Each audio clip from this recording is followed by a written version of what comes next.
Forbidden Forest. The Divided Region, Book 2, by D.J.J. Watson. Chapter 12. The guard escorted Darius through the hamlet, which stunk of rot and drying animal hides. People of all ages rushed out of their illuminated tents to catch a glimpse of the bound foreigner being ushered through the underground village. Their skin was brown and freckled. They also shared the same dark hair as Alicia. What threw Darius, though, wasn't their inquisitive stares, but the lack of fat on their bodies. Children, no older than 4 summers, ran around on pins for legs. Ribs, shoulder blades, and pelvic bones protruded from their baggy attire. Was Darius the prisoner, or were they? They cut through the plethora of huts and strewn fire pits. No matter how many fires there were, the labyrinth bore little warmth. He gazed up at the cavernous ceiling high above. 3 large holes offered a vague glimpse of the world above. He wasn't sure whether they were natural formations or the makings of human hands, but it became clear when he noticed nets suspended beneath them. 2 were empty, but the 3rd had something in it, a carcass. What creature it belonged to was unclear. It was simply too far away to tell. Smart, Darius thought. Efficient. A child pushed through the crowd, touching him with a wary yet curious finger. The guard feigned a backhand, prompting the boy's father to yank him back. Among the sea of tents, a larger, more decorated one emerged. Going by the shadowy silhouettes, there were many people inside. Darius's stomach churned as uncertainty awaited him. 2 imposing guards stood at the door of the entrance, their leather garments adorned with strange symbols. Both of them were enormous, towering over everyone else in the area. They were complete opposites to the rest of the village. As Darius and his escort approached, they slowly peeled open the flap, revealing an assemblage inside. Men and women of clean robes and colorful adornments stood to attention. The male attendees bore shiny, bald heads, while dark lines traced around the women's eyes. It was clear these people held rank within this society. The whole thing came as a shock to Darius. For all these years, he believed the forest to be home only to beasts and spirits of another world. It made him question if there were even more things he didn't know. The assemblage quietened as Darius was ushered into the hall. It was humid and larger than it appeared from outside. Fire pits lay in all 4 corners, lending the large tent much light. Among its colorful, vibrant silk walls was a high table at the back, crammed with meat and other suspicious delicacies. 2 figures loomed over the feast. The person in the center, presumably the tribe leader, was a shrunken, lean and aged fellow. Like most of the other men in attendance, he bared a shiny scalp devoid of hair. The man beside him, however, couldn't have been more his opposite. He had the face of a privileged boy and a distended gut that hinted he was living a bit too well. Both finished sucking the grease from their fingers and sat upright in their gilded chairs. The older one spoke first, his voice like a saw being taken to wood. "Let me see him." Darius was brought before the table, where the man grabbed his jaw and inspected every contour and hair follicle on his face. It was as though he was an item about to be put up for auction. "What is your name?" "Darius." He grimaced over his sticky fingers. "A warrior's name," he hummed, his hazelnut eyes wandering. "And what of the surname you bear?" "That is my business, and mine alone." Chatter erupted behind, prompting his assessor to release Darius from his grip. He stood in the center of the assembly, where a wall of glares descended on him. "I am Rigma, leader of the Gali tribe. I presume you are not accustomed to the ways of my people. If we ask you a question, we expect you to answer it truthfully." Anger reared its head like a snake poised to strike. Darius couldn't ignore that this person may pit him against Alia and Yangar. "Then I assume you're not familiar with the customs of my people, Lord," he countered. "We only reply to those we wish." More commotion broke out. "Quiet!" Rigma raised a veiny hand. "Bring the others in." The crowd suddenly split into two, making way for yet more bound prisoners. Through the thicket of heads, Darius recognized Alir and Jangar. Relief threatened to overwhelm him. The guards escorted them into the center, where Darius regarded them with a nod. "You look well, brother," Alir said. "I'm not quite ready to wield a blade yet, but I feel reborn. I see you've had a shave." "No chatter," the man-child beside the elder spoke in a shrill voice. "Who are these weasels?" hushed Jangar. "Supposedly, the leaders of this tribe." "You're joking. Look at the state of them." "Guards!" the elder's delinquent ordered. The sentries hit the three of them with the butts of their spears, prompting silence to befall over the hall. Rigma's eyes were half-lidded as they scanned Darius and his men. "These foreigners trespassed our sacred grounds. If it was not for the quick thinking of our scouts, these spies may have got away." Spies, Darius thought. But this didn't come without casualty.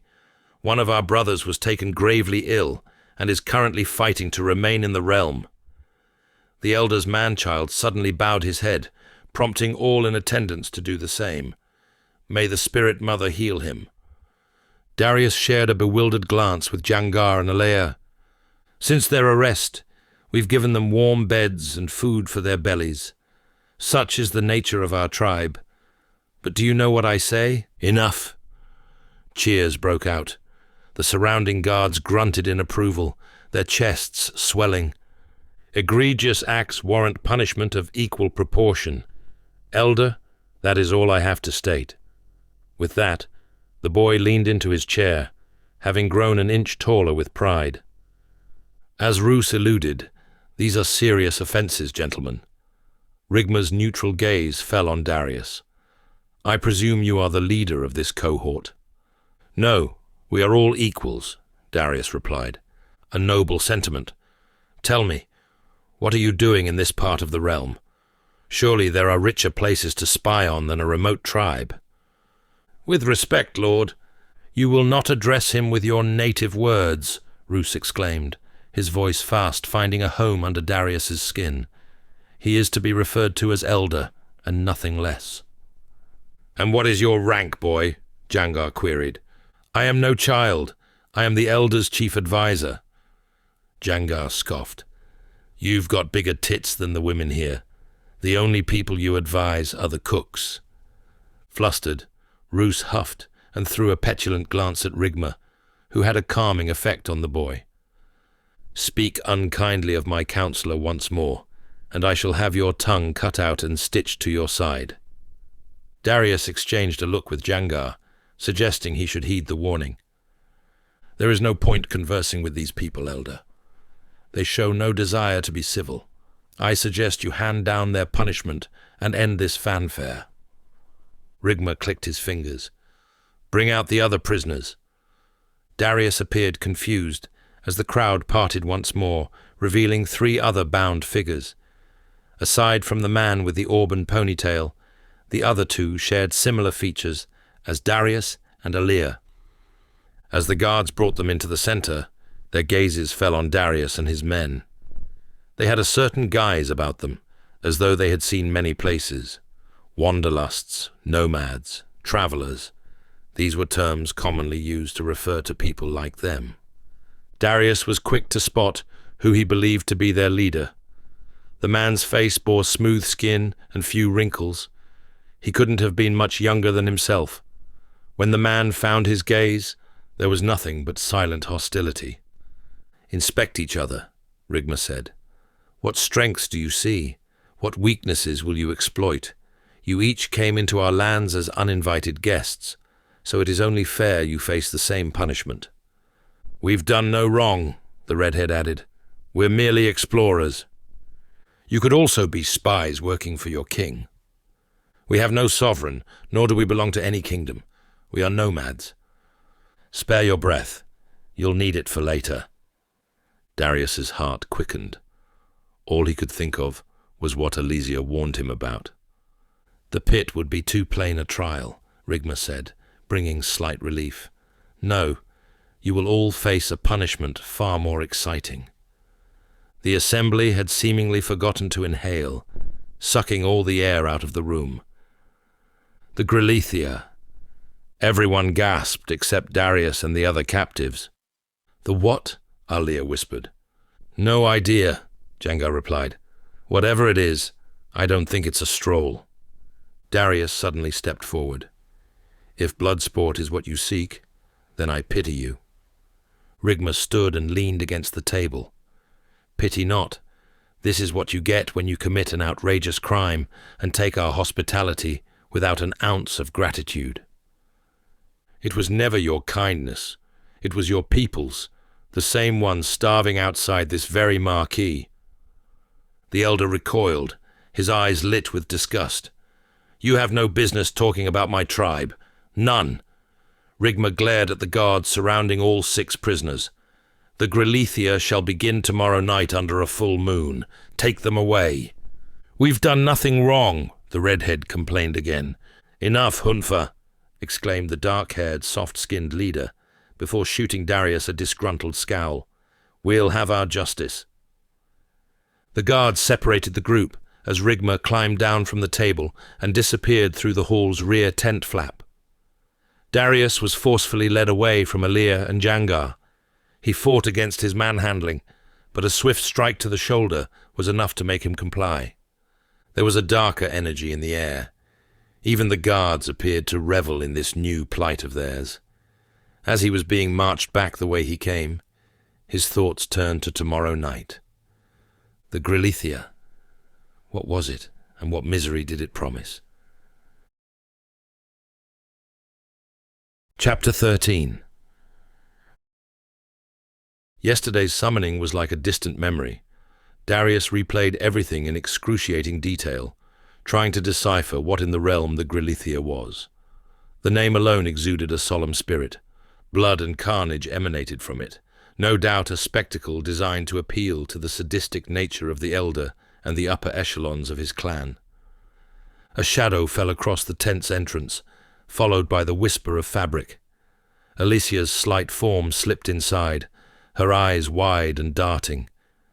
She crept towards Darius, her fingers trembling as they worked at the knots binding him to the bed frame. "What's going on?" he asked. Every few seconds, her head snapped to the tent flap, muscles taut with anticipation. The yarn resisted her efforts, each strand a stubborn reminder of their predicament. Now's not the time for questions. After untying him, she emptied the contents of a small pouch onto the bed. "Pay attention. This is important." She held up salves and dried herbs. "Always, always, dab your shoulder before applying the remedies. Moisture will only attract bacteria." I thought it had healed. "What did I say about speaking?" she scolded. "As I was saying, clean the wound and brush away any gunk. Whatever you do, do not aggravate the scab. You'll only undo our efforts." "Then what?" Darius asked. "Apply the salve once a day, then a pinch of this dried lily stem. It will form a protective barrier while the healing properties take effect. Repeat the process for the next 7 days. Your shoulder should work like it once did." "Why are you telling me all this?" "For your travels." Darius sat up and rubbed his wrists. "Is that what the Grelithia is? Some expedition?" "No, you cannot undertake it. It's far too dangerous. You must escape." Alicia pointed to the wooden pins, holding the tent down at the rear. There was a big enough gap to crawl under, but it would be a squeeze. "There are guards. They'll catch anyone trying to flee." "Only if you are seen." She stood, constantly glancing over her shoulder. "Go left and hug the shadows until you see a tunnel. It's quiet at this time of night. It will lead you back out to the forest." "What about Jangar and Alia?" "Who?" "My men." Her brows bunched together. Clearly she hadn't taken them into account, or perhaps she did, but didn't want to say it out loud. "I can't help them. They're being held across the settlement with the other prisoners. Too many guards watch that area. I'm sorry. You'll have to go alone." Darius shook his head, his lips flat with defiance. "I'll not abandon them." She tried to reason with him, but he had none of it. "Why didn't you visit me after the summoning?" Alicia sighed. "I was told not to tend to you anymore. I fear the guard spoke dishonestly about us to Rigma's advisor, my brother." "The fat one?" She squeezed her eyes shut, seeming to wrestle with some inner turmoil. After a moment, she nodded in silent confirmation. "Roos, yes." "Why is he with rank and wealth and you aren't?" Darius sensed there was a story untold. "What troubles you about him?" "It's far too complicated to explain now." "Then give me the short version." Alicia stared down at her lap and released a shuddering breath. Her posture stooped, her chest and shoulders caving inward. "My father and younger brother died in the Vlencia 7 years ago. Samu was just 2 summers my junior." A smile graced her features as she spoke of him. Nobody could resist his charm. He brought light to the bleakest moments. Between helping father with the hunting and trap-making, he spent his time dreaming up ways to feed our starving people. "What went wrong?" Darius asked. Her radiance faded. He refused to stand idle while Rigma and his followers gorged themselves. A weary breath escaped her. "Samu had a plan to unseat the Elder and return control to the community. The night before he acted, he told us everything. I can still hear Mother's sobs as she pleaded with him to abandon the idea." "How old was he?" 18. Darius flinched. "I've known men twice his age who couldn't match that courage. Such bravery in one so young." "It wasn't a question of bravery. It was about doing what was right. That's why I believe my father joined him. What would it say of him to stand back and watch his son take on such martyrdom?" Alicia began fiddling with her ring. It was a wooden band with the letter S carved into it. "Did he give you that?" "Samu gave each of us one, to remember him, should the worst happen." Darius's throat bobbed up and down, and again, as the silence stretched. The coup failed. She nodded. "It was over before it had the chance to begin. There's a reason Roos sits in Silk Hall and I do not. He betrayed Samu. He cheated us all." The hatred for Roos churned in his gut. Darius felt the sting of this treachery as if it were his own, for he knew all too well how such betrayal burned. "He always sought favor with those in high places," she said. "To be a hunter was far too honest work for him." Before dawn arrived the following morning, he'd already informed Rigma of Samu's plans. Guards swiftly arrested him and my father, and they were forced to walk the pilgrimage of death. "The Vlencia," Darius said, his voice a whisper. "It's the reason I don't want to see another life lost to it." He caught the tear that rolled down her cheek. Was it instinct or something deeper that compelled him to do that? She inspected his finger as it caressed her, her gaze bringing time to a standstill. "I'm sorry." He swiftly withdrew his hand. It was clear the event still lived fresh in her spirit, for her entire demeanor had shrunk. Even though he didn't know her brother or father, he felt a strong sense of connection with them. He understood the anguish of a brotherly betrayal. He endured it. If this testimony proved anything, it was that power and greed could infiltrate any home and corrupt almost any mind. "What makes the Vlencia so perilous?" "Everything," she said bluntly. "It is the dark heart of the forest. One must follow its path and overcome all of its dangers. If it is not beasts or steel spirits vying to kill you, it's the terrain itself." "Steel spirits?" "Yes, ghosts with vengeful hearts and weapons that bear the marks of century-long battles." Her description married up perfectly to the spirits he had encountered the first time. "You've seen them before, haven't you?" Alicia's eyes studied the clean scar running down his chest. "The Vlencia is dangerous, Darius. You should weigh this chance of escape carefully."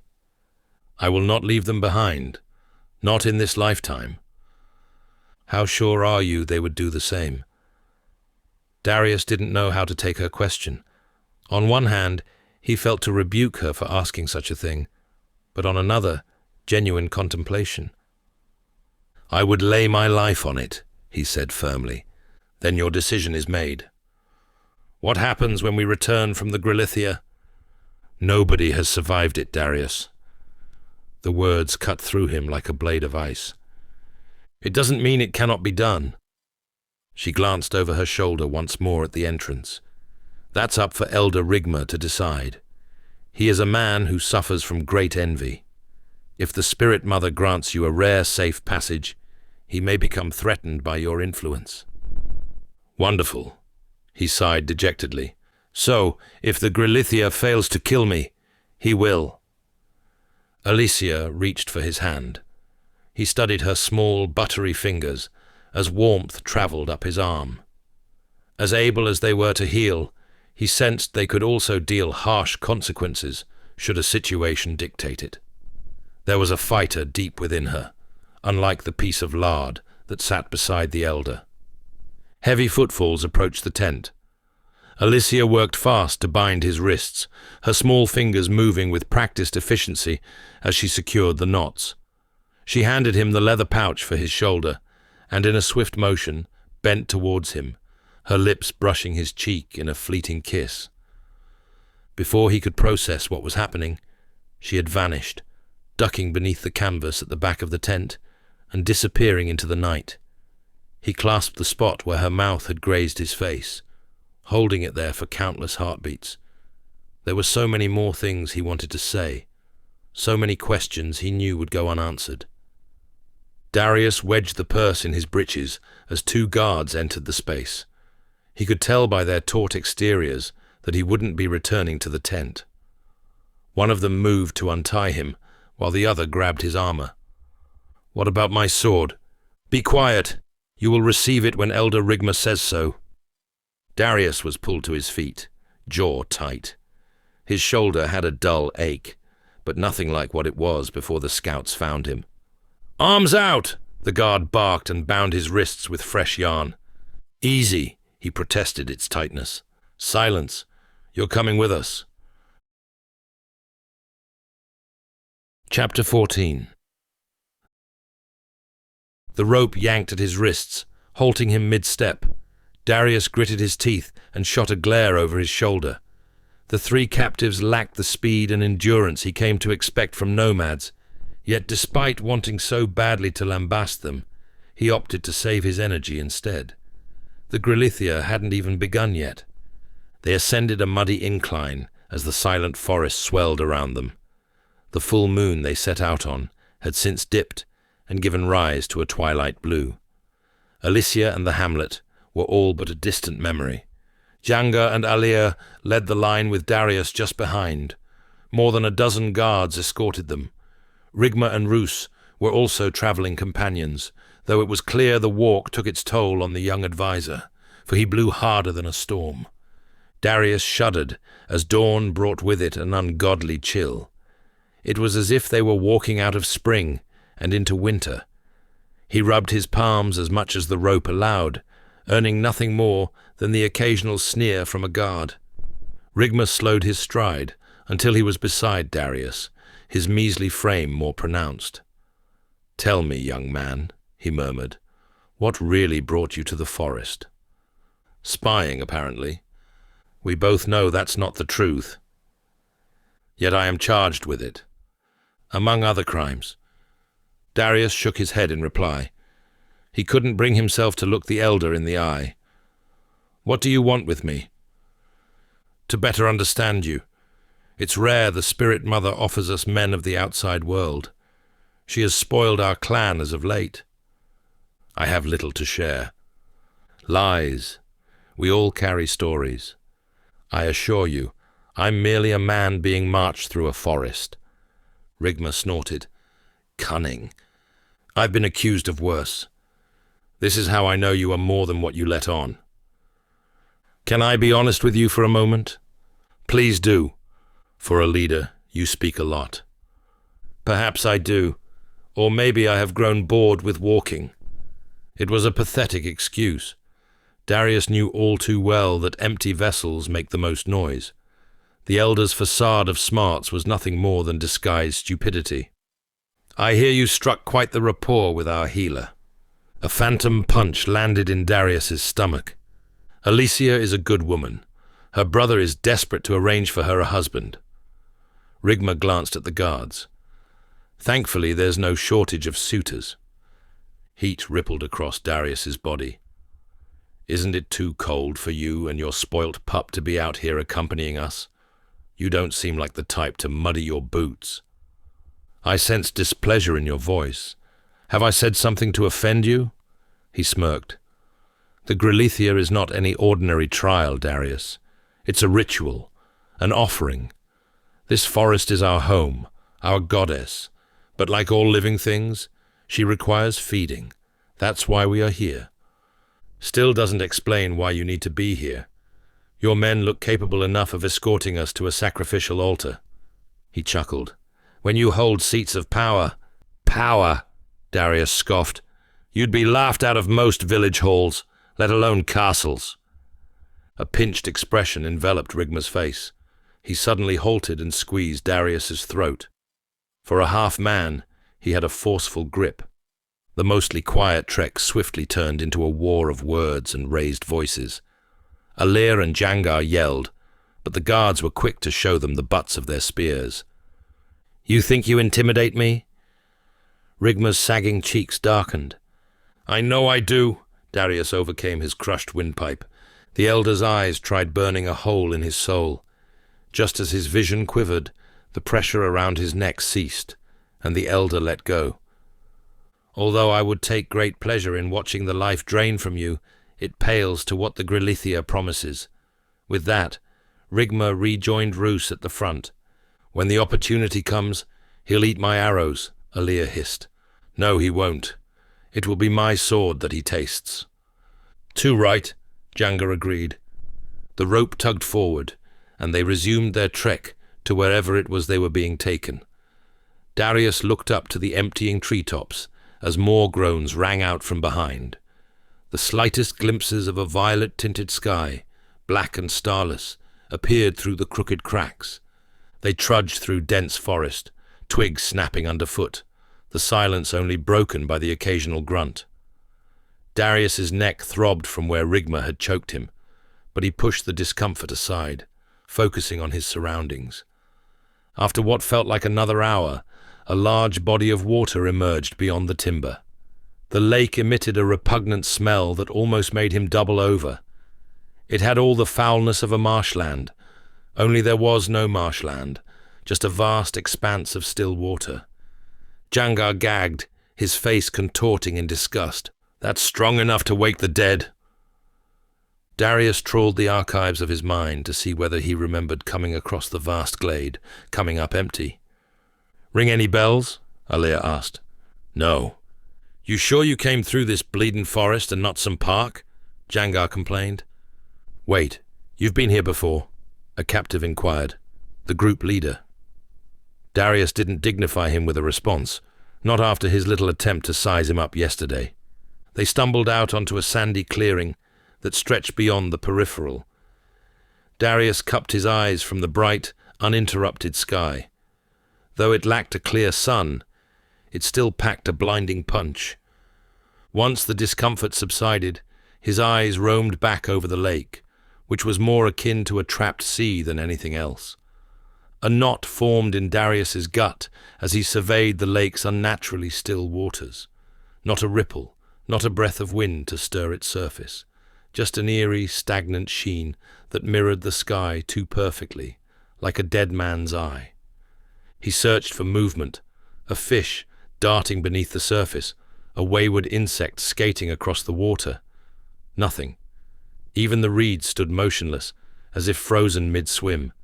The air smelled thick, cloying, like something rotting just beneath the surface. He squinted, and for a moment he swore the water shifted, ever so slightly, as if watching him back. Rigma turned around to address them all. "This is Silver Spring. It's also where the Grillithia begins." It was an apt name for the lake. The oily surface gave the water a metallic skin that cemented its many protruding reeds in place. "Untie them and return their weapons," Rigma ordered. The guards cut the rope binding them together and handed their weaponry over. While Darius was relieved to have his sword back, it felt to have gained a few extra pounds since he last held it, especially in his dominant hand, which still lacked strength. A patch of clouds rolled and lifted, offering a fleeting slice of sunlight that glinted like a long-forgotten jewel. It was the first time in a week he had such an uninterrupted view of the sky. Darius glanced at his sword, then at Rigma, dark thoughts brewing in the back of his mind.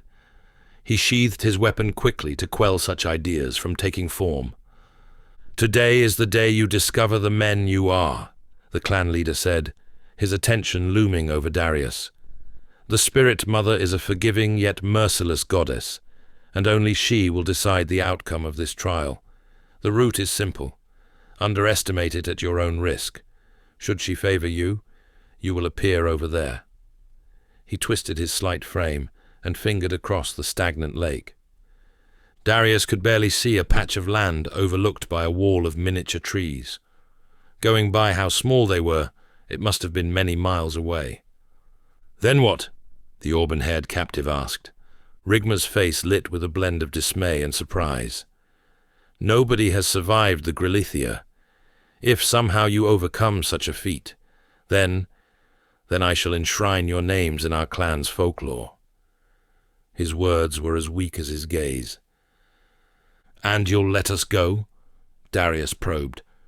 Rigma stammered, looking to Roos for suggestions. "I sensed that much." He took a breath and stepped forward, his hand resting over his sword. "I've got a better idea. When we make it out of this Grillithia of yours, I want to duel you in the pit." "Have you lost your mind, Tittling?" "What are you doing?" Alir hissed.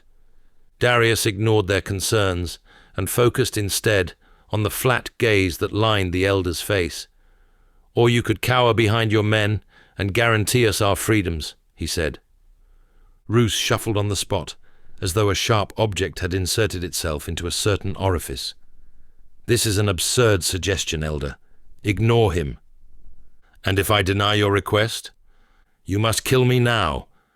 Darius drew his sword, or at least try. As unsettling as the Elder's silence was, the stillness of his men exuded a greater menace.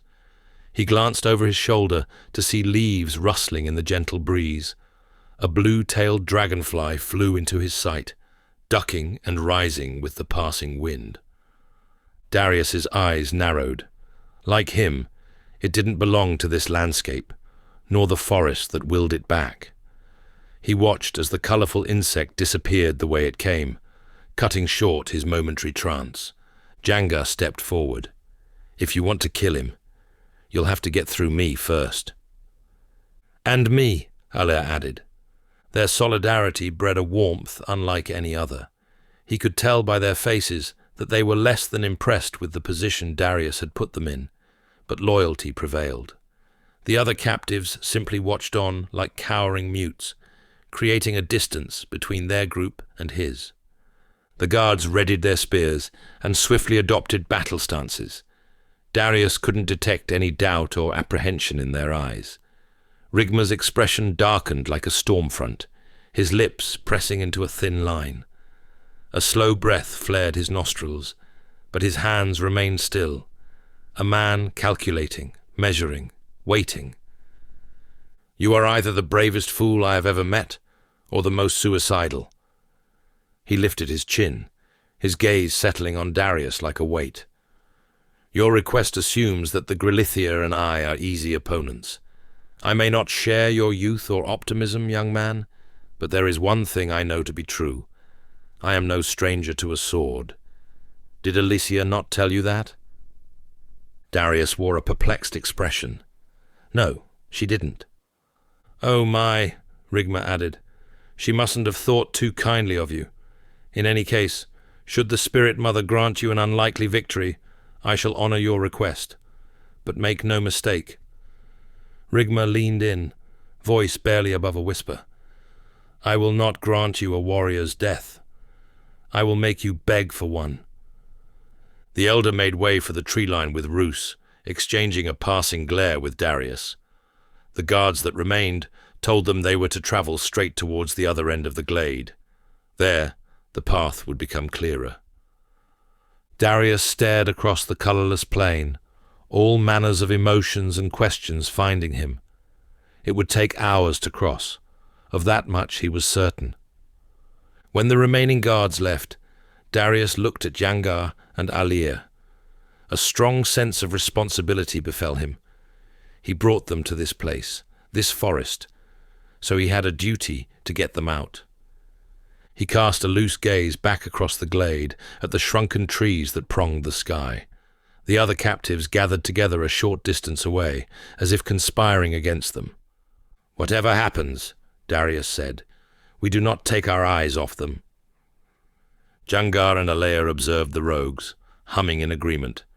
Just because they shared the same perilous journey, it didn't mean they wouldn't sink a dagger in their backs should the opportunity arise. "So, who's Alicia?" Alir asked. "The healer who fixed my shoulder," Darius replied, earning curious expressions. "Wash your minds. It's nothing more than that." "Then why don't we abandon this nonsense and continue on to Vlencia?" "And what way might that be?" Alir studied the distant wall of timber for a discernible answer, receiving none. "There's no point anyway," Darius continued. "They will have eyes everywhere. When we complete this trial and I defeat Rigma, I'll request that the tribesmen guide us out of the forest. It's the only way." "And what makes you think they'd do such a thing?" Jangar scoffed. "They'll sooner have our heads on a pike than escort us into Vlencia." Darius thought back to Alicia and the general feeling of her people. It was a bold and perhaps reckless move. If he knew a route out of this maze, he would have negotiated a different outcome. "Just trust me." The leader of the opposite party suddenly appeared unannounced. "I don't mean to interrupt your mother's meeting, but it would be nice to get this wee thing underway." Darius stared the man up and down, like the unwanted guest he was. In his peripheral, he could see the auburn-haired prisoner kneeling and probing the water with his fingertips. "Nothing is stopping you from taking the lead," Darius countered. "Fine. Real men steer anyway. Just don't complain when I crack the whip." Jangar shifted his hulking frame. "I've had shit stronger than you, so I suggest you keep those dry lips shut." "That I believe, One Eye. That I believe." The nameless man simply smiled and sloped off. "I smell a rat with him," the big man snarled, turning to Darius. "As do I," Alir replied. Just when they were all about to set off in the direction given to them, the shoreline erupted, sending a wall of water into the air. A scaly snout, easily the length of two modest men, burst onto the embankment. Emerald eyes and slitted pupils met Darius, but it wasn't him it was after. The creature straightened like an eel as its pointed teeth, just inches apart, clamped down on the auburn-haired wanderer, instantly crippling his body. It dragged its bite-sized quarry into the water and thrashed its bulbous frame. Darius watched, motionless, as the greasy surface darkened and the beast vanished. The spectacle rooted everyone to the spot, and in a matter of seconds the lake fell back to its slumber. The leader of the other group stood frozen, his eyes wide with shock. The suddenness of the attack left him momentarily paralyzed, his mind struggling to process the horrific scene that had just unfolded. As the reality of what happened sank in, his face crumpled and a pained sob escaped his lips. With a burst of frantic energy, he lurched forward, his arms reaching out towards the now tranquil lake, as if he could somehow bring back his comrade. "He's gone, Helmand." "It's too late. Hunfa is gone," shouted his last remaining companion, grabbing Helmand's arm in an attempt to restrain him. But Helmand's grief was a force unto itself, a torrent of emotion that could not be easily contained. "No! No!" he bellowed, his voice breaking. Tears streamed down his face, mixing with the dirt and sweat that marred his features, his body shaking with the intensity of his sorrow. What even was that thing? Alia whispered to Yangar and Darius, his cheeks paler than milk. I don't want to know, Jangar grunted. At least that is one less fool for us to worry about. What did you say? Hellman broke off from his companion's hand, the whites of his eyes burning red. Utter another word of him again, and I will slit your throat, you worthless barrel of scum. Jangar maintained his intense stare, yet remained silent.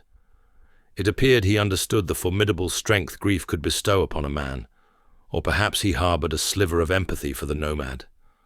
Darius's eyes wandered across the glade, his heart still pounding from the horror they just witnessed. There was no going back now. The Grillithia had begun. Chapter 15. It was a somber walk to the end of the glade, for nobody spoke or gestured to anything. Darius suspected their minds still hovered over the events by the lake, because that was the case for him. He kept seeing the beast's slitted pupil. Even now he remembered the sound of splashing as the creature bolted out of the water. Whatever it was the first of many challenges to be overcome. The morning sky had since darkened, and brought with it an unearthly chill. While there was still much light to be had, Darius knew such blessings wouldn't last long once they entered the fortress of trees ahead. Hellman and his unnamed companion remained silent, leading the line several feet away. I thought beasts like that exist only in stories, Alia said. This place isn't called the Forbidden Forest for its picnic spots. Jangar sighed. A subtle throb in Darius's shoulder prompted him to halt and retrieve the pouch Alicia gave him. Jangar inspected the supple leather while he fished out its contents.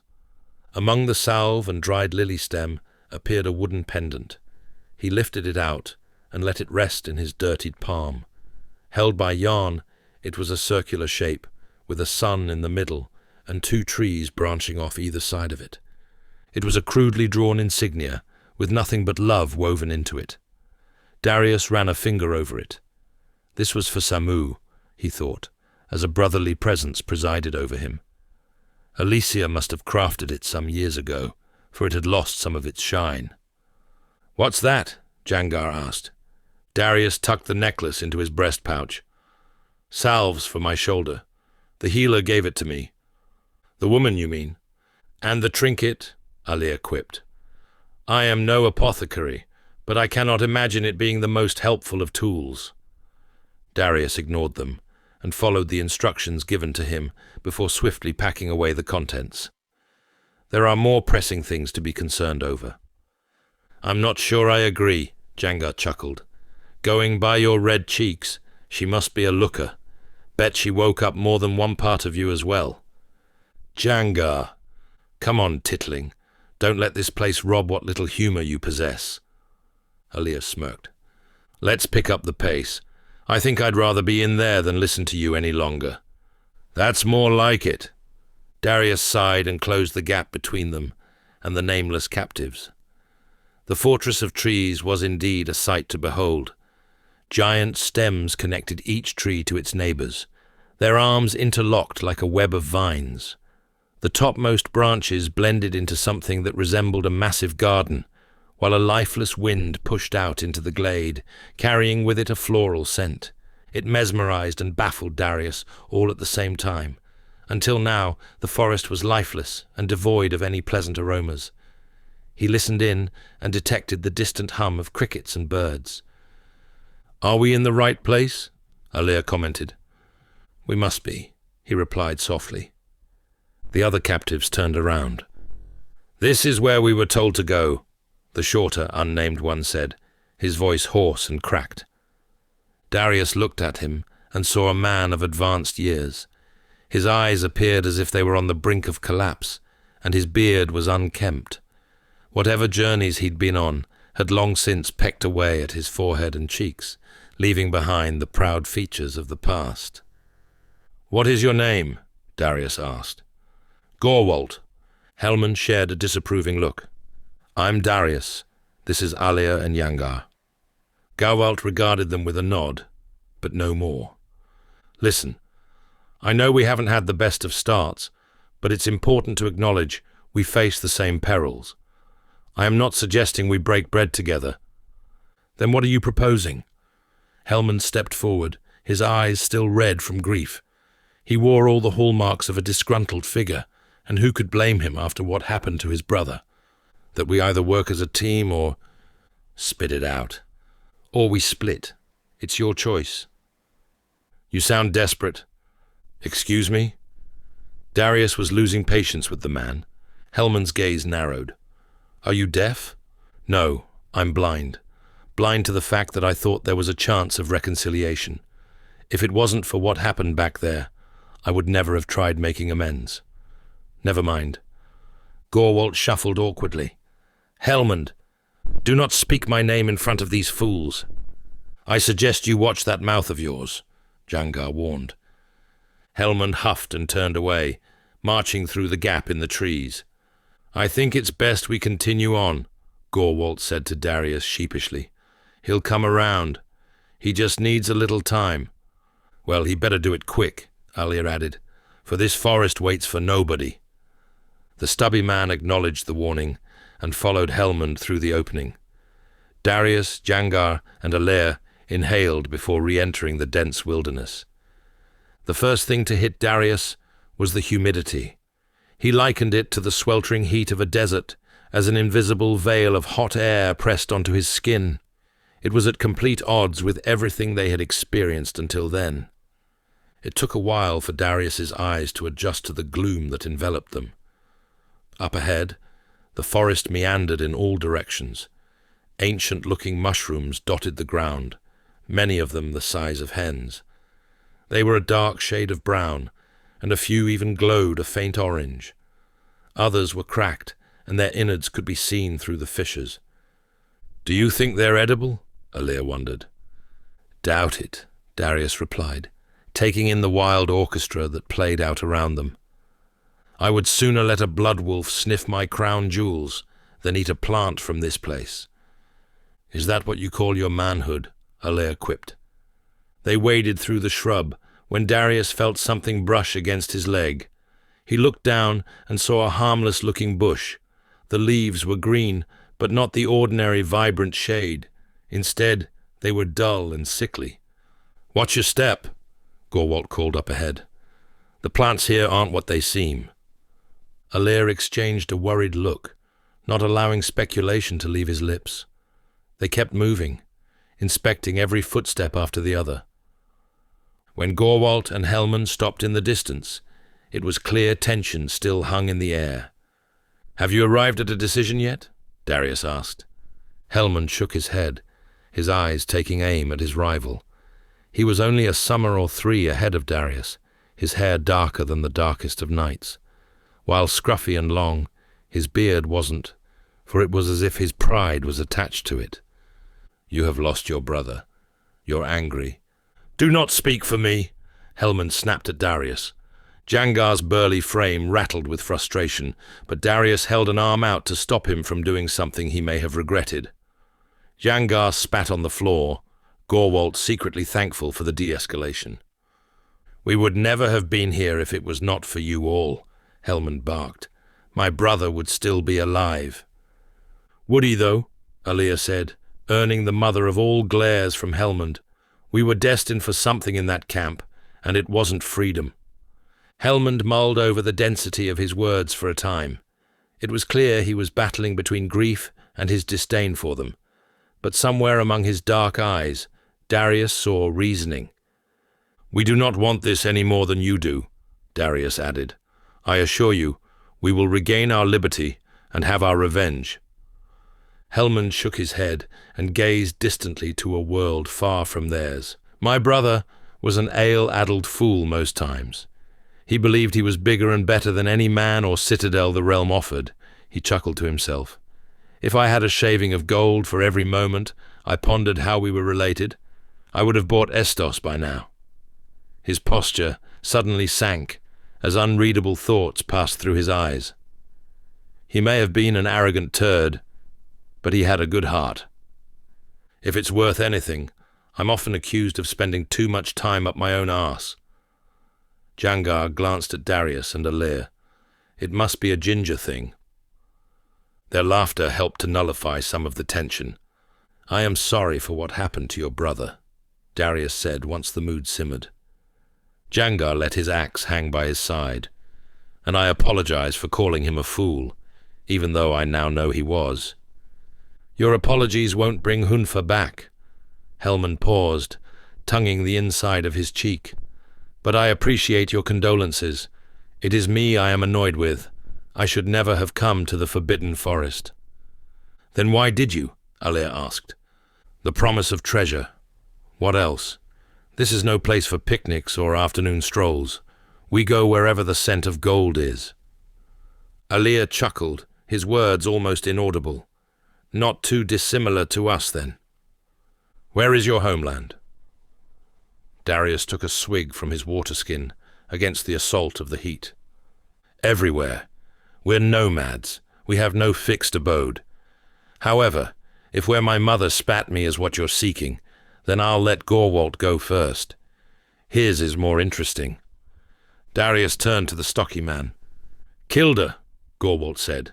Only 2 seasons exist in northern Estrana, searing summers and frigid winters. If you aren't flogging turnips, then you are selling your wife off to the Jarls on the weekend. It's a tough place to carve a living. They can't be charging much, Hellman quipped. The women up there are a sight for lonely eyes, let me tell you. And what about you? Darius asked. I'm from Evozar, where snobbery and incest earn you status. I hear there's a lot of gold resting beneath its foundations. Jangar wet his lips. We've done the whole robbing a kingdom thing, Alir bemoaned. Look how that turned out. Gorwalt's ears pricked up, but he didn't pursue it any further. I've heard of Ivozar before, Darius said. My father spoke unfavorably of the queen there, but I was too young to grasp his words. Your father is a wise man, then. Although it begs the question, who is he? A lump formed in his throat as a new tension loomed over them. Did I say something wrong? Hellman asked. No, it's just... Brother, Alir warned. It's fine. The point of this truce is to move forward. How can we do that if I deny my shadow? Alir stepped back in clear disagreement. While Darius valued his concern, he felt it was important not to shoulder any more lies. It almost cost them their alliance with Jangar, and with so many uncertainties that lay ahead, he didn't want to risk another. My father is King Robic Rakes.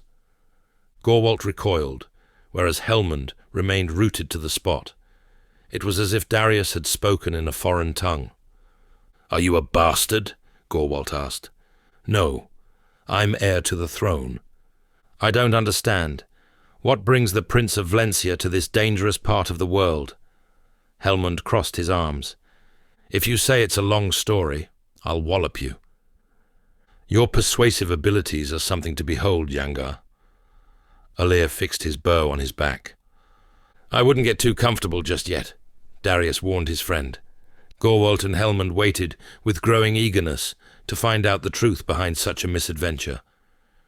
I was exiled a long time ago for a crime I did not commit, treason. Unlike your brother, who was by your side until the end, mine sunk a dagger in my back. Now I'm returning to Vlencia to right those wrongs. And the rest tittling... Darius hesitated. Spit it out. We're going to die in this rotten place anyway, Jangar added. A prophecy was shared, he finally said. Of what kind? Hellmund replied. A grim one. A seer I frequented in Elron revealed the great enemy would rise once more and unleash an army of the likes the realm has never seen. The jovial mood quickly shifted to something much darker. Darius could have sworn the trees shuddered by merely just mentioning the Dark Lord. And you believe this outcast? Gorwalt's barreled chest appeared too heavy for him at that moment. Hellmund elbowed his friend.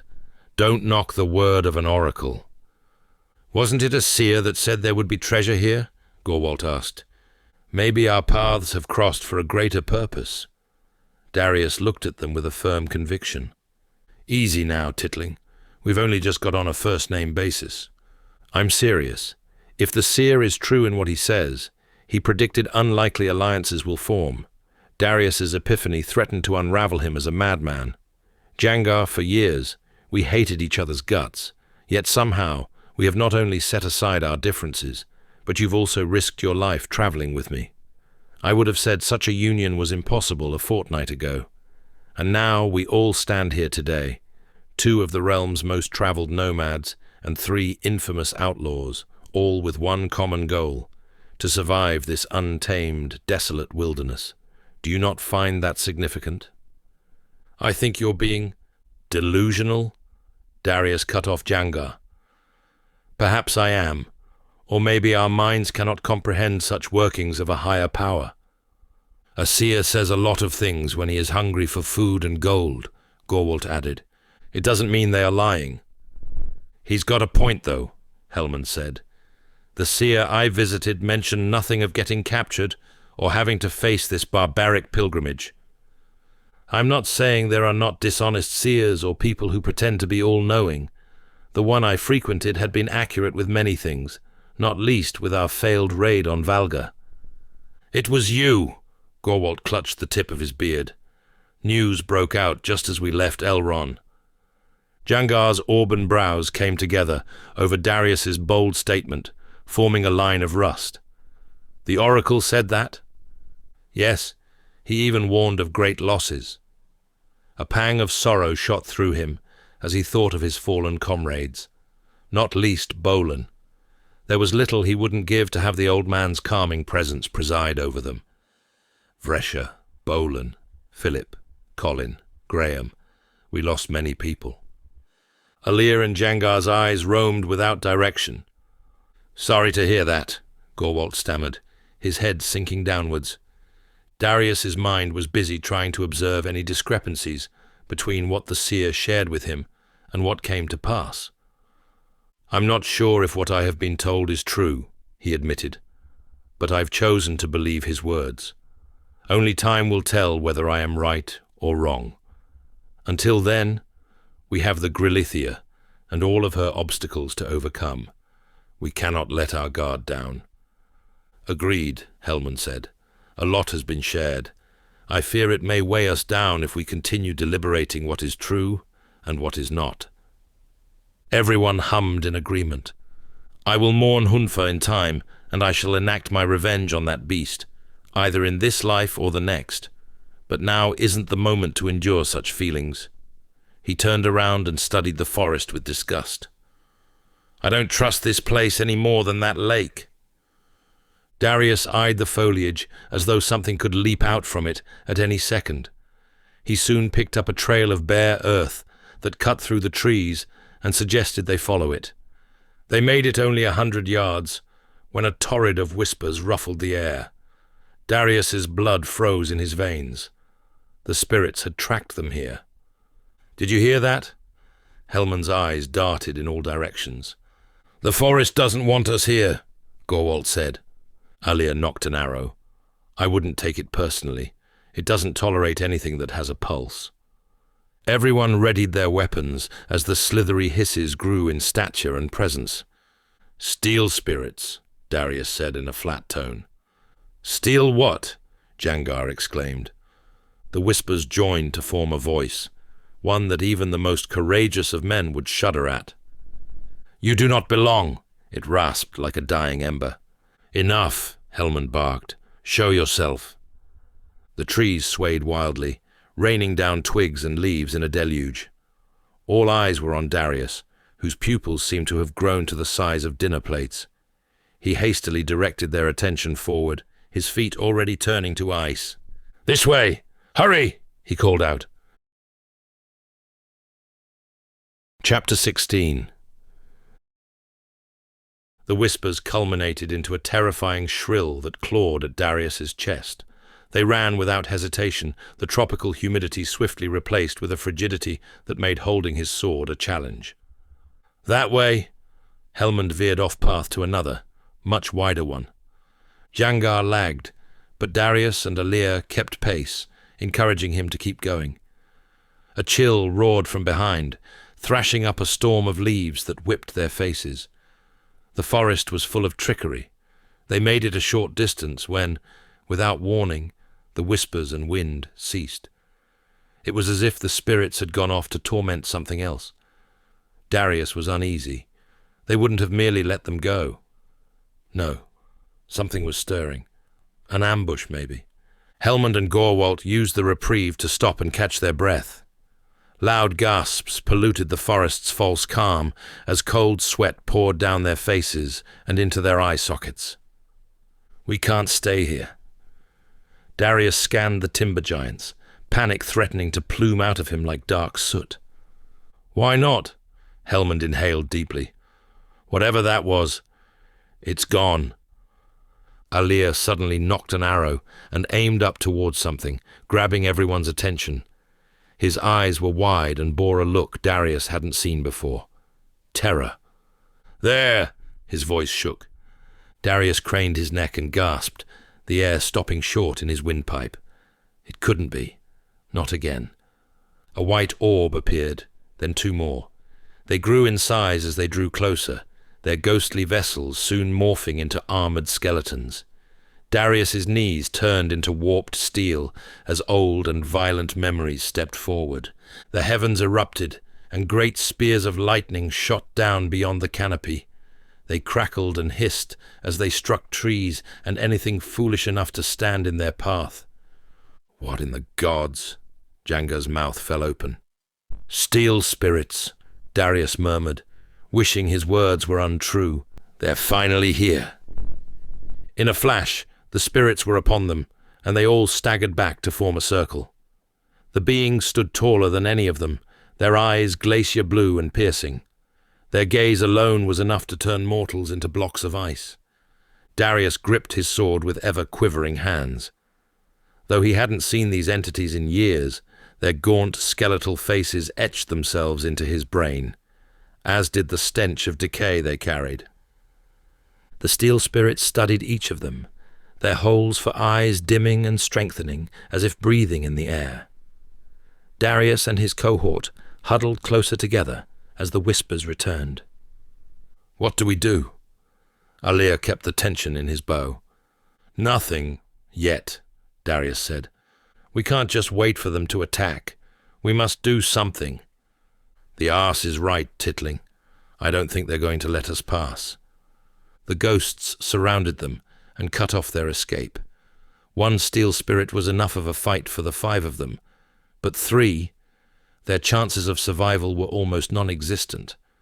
Darius studied their armor, which crackled like old bones when they drew their swords. The weapons were easily as long as a man, and were more akin to black bars of twisted iron than steel. This is bad, Gorwalt said. Sensing an impending attack, Darius yelled, Defend yourselves! The spirits screeched and leapt forward, breaking their formation, each pursuing their own target. Alir jumped backwards and sent a volley of arrows into his attacker's chest.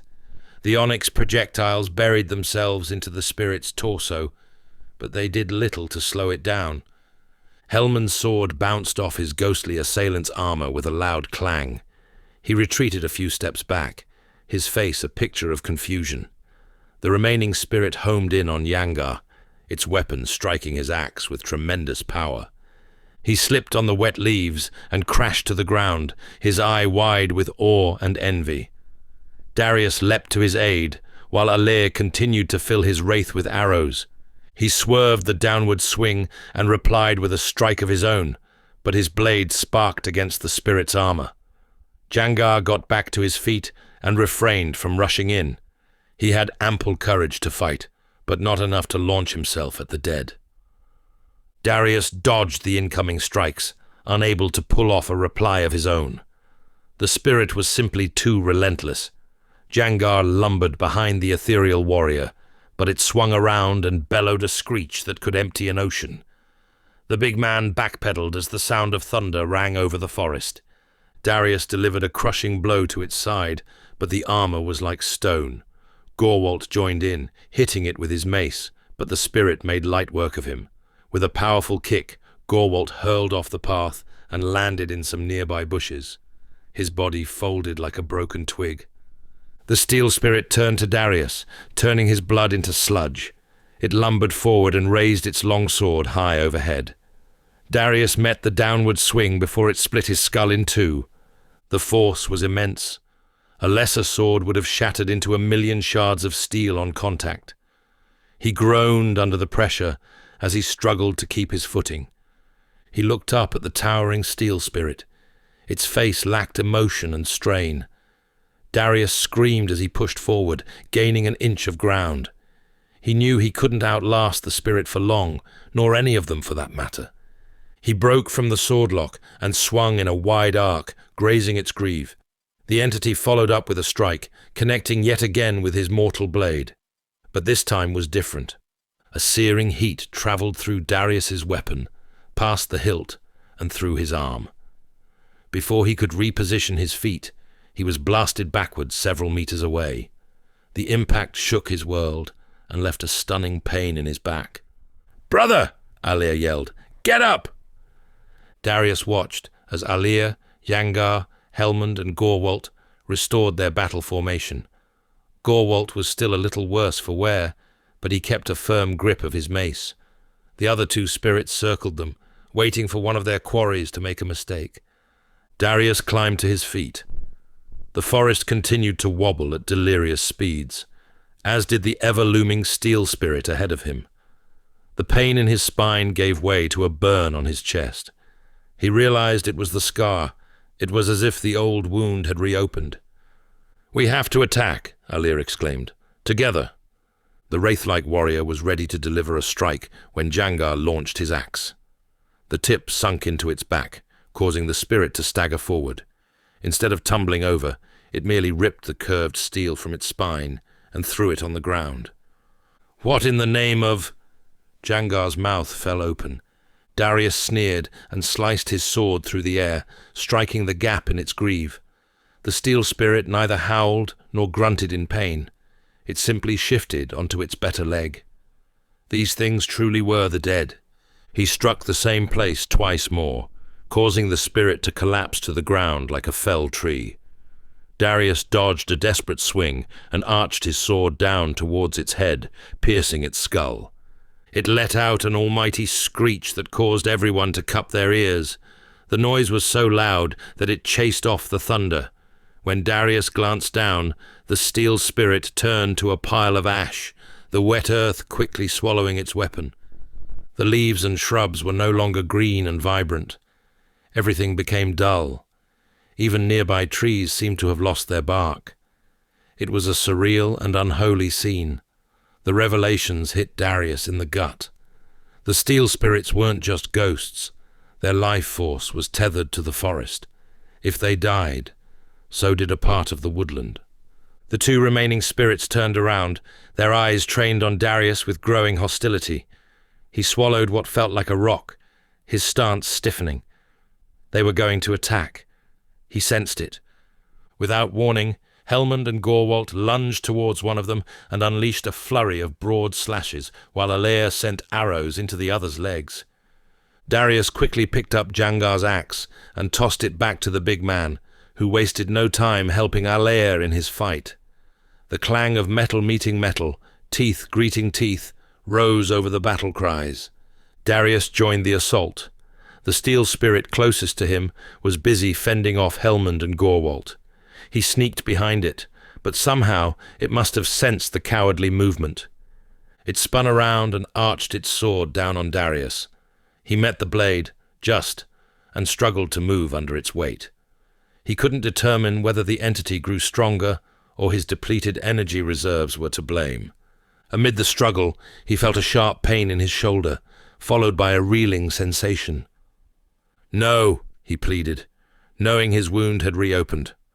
Blood started pooling beneath his leathery armor, traveling past his armpit. Despite his waning limb, he didn't dare relent. To do so was to die. Hellmund and Gorwalt roared from behind and sunk their weapons into the spirit's back. It jerked upright, its eyes burning a bright blue. The strength in its sword diminished, and before long, the light left its sockets, and the spirit dissolved into ash. Hellmund reached for the fallen weapon, but it seared him. "Bugger!" he exclaimed, flapping his palm in the air. Like the other longsword, it disappeared into the earth, and rendered the surrounding foliage lifeless and without hue. "A little help here would be great," Alir cried. Hellmund and Gorwalt rushed to their aid, while Darius followed behind. He swapped his sword to his weaker hand and carefully joined the assault, letting the four of them take the lead. The last spirit put up a worthy fight that almost cost Jangar an arm and Hellmund his life. Despite its otherworldly power, it was no match for their combined attack. They laid into it with everything they had. Within a few taxing minutes, it too dissipated into ash. The five of them were left exhausted, their bodies sapped of strength and their armor soaked with sweat. It was a feat Darius believed they couldn't overcome, but it didn't come without consequences. He sheathed his weapon and clutched his shoulder in pain. The discomfort was excruciating. Droplets of rain filtered down from the canopy as everyone caught their breath. "I don't know what miffs me more." Hellmund let his sword hang by his side. "Those spirits, or how we survived."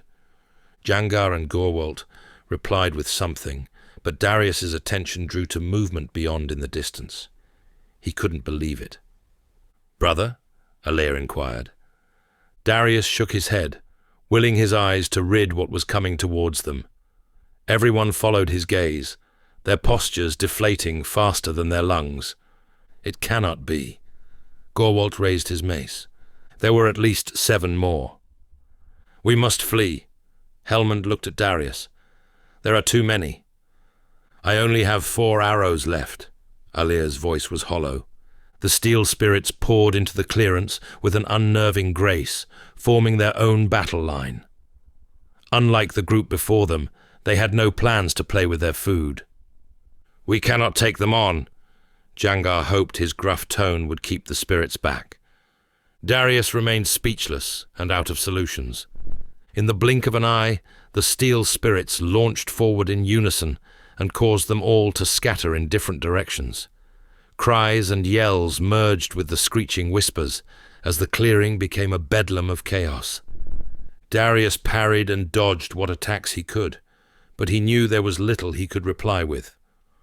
"Run!" came a call. He couldn't tell who it belonged to, only that it was fraught with panic. Darius tried to wade through the madness to rejoin them on the other side, but a steel spirit broke rank and cut him off. He parried the first attack at the cost of staggering backwards, the brief interlude giving him time to steady his grip. The sword felt alien in his left hand, but his muscles moved it as though it had always been there. He slashed and lunged and backstepped, ignoring the stiffness in his other shoulder. It was like a dance with death. The steel spirit pushed him further and further away from the clearing. Each time Darius tried to reverse the direction of travel, the hulking figure forced him around. "Alir! Jangar!" he called out, hoping they might hear him beyond the clashing of steel and thunder. The ghost's cracked lips twisted into a grin as though relishing in his despair. Darius snarled just as its fist collided with his chest, immediately knocking him off his feet. He rolled to the side, dodging the incoming attack. It was not enough to save him, however. The sword cut through his leather armor, leaving a slight laceration on his ribs. Pain erupted in his torso, but it wasn't the kind that made him want to give up. Adrenaline coursed through him, pumping hot blood into his limbs and giving him newfound strength. He rolled onto his feet, blocking the next attack with more success.